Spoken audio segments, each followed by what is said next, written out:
Hi, Steve. I actually did the same question, but you brought out things that I didn't expand on, and I think vice versa. So I think I actually have plenty to talk about. I'll try not to go too long.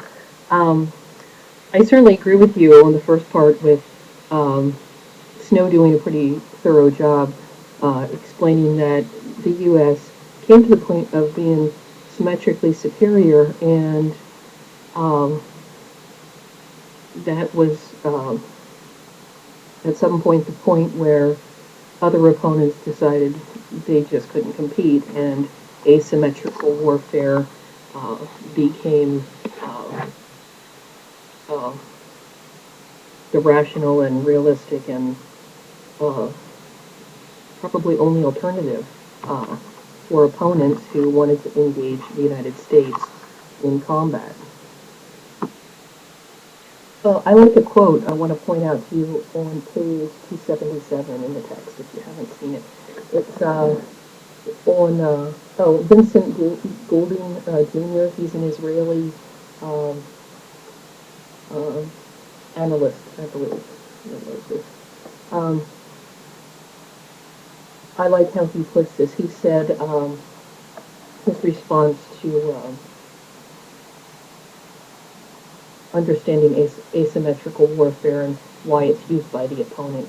He says, "quote weaker opponents have sought to neutralize their enemy's technology. Oh, I'm sorry, technological or numerical superiority by fighting in ways or on battlefields that nullify it."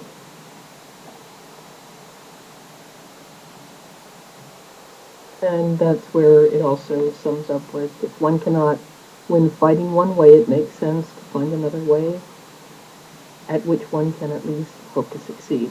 That's page 277 in the middle. Um, and when you're moving on in the questioning of, you're talking about how there is a need for this, and you think that America finally is embracing the reality that we're going to do this.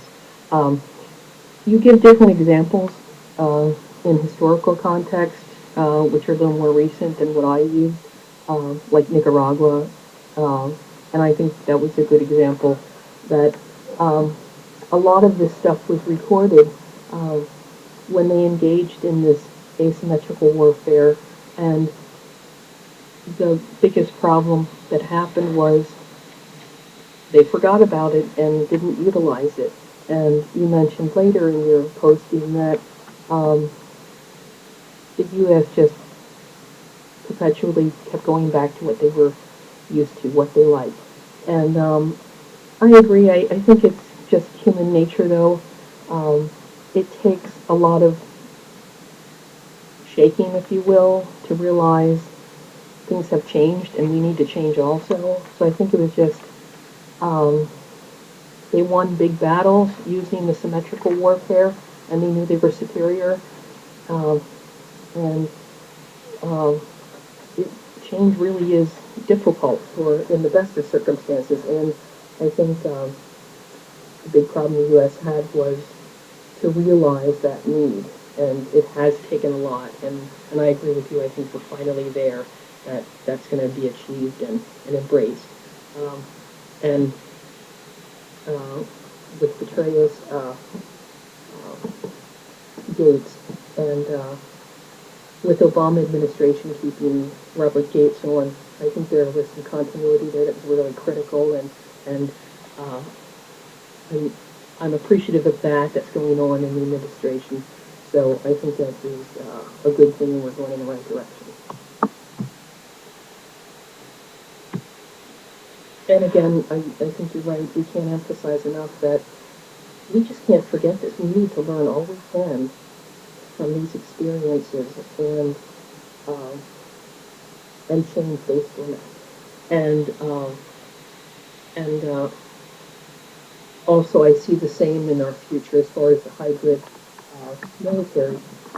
We can abandon the symmetrical. There may be use for that in the future, and um, I believe we discussed this in class and or in the text or both, that we can abandon that and focus everything on asymmetrical, because then someone else will become the symmetrical superior force, and then we'll be inferior in that respect. So we do need a balance, and but we really need that shift to beef up the asymmetrical aspect that's been lacking for a while.